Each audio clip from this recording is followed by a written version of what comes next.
Welcome to Burlap Teachers. Enjoy the video. You begin by opening the My Jio app or web portal. This is faster and offers 5G-specific packs.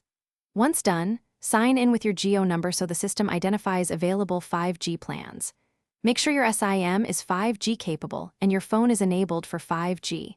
Otherwise, the plan won't deliver higher speeds. Next, tap Recharge and scan the plan list. Look for explicit 5G labels or the words 5G eligible before selecting. Once you've identified a 5G eligible pack, compare why one matters: more daily data, longer validity, or bundled OTT access. You pick the plan, then press Continue. The app will ask for payment. Use UPI for a quick flow or card for saved credentials, either works. Make sure the billing name and last 4 digits match your method to avoid declines.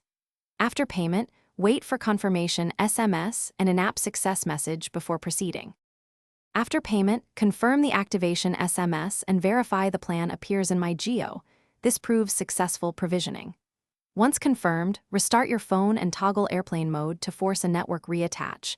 This often shifts you onto 5G. If you still don't see 5G, make sure your SIM is in the correct slot, your APN is default, and carrier settings are updated.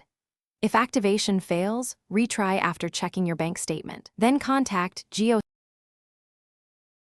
Thanks for watching. Consider subscribing if this video helped you.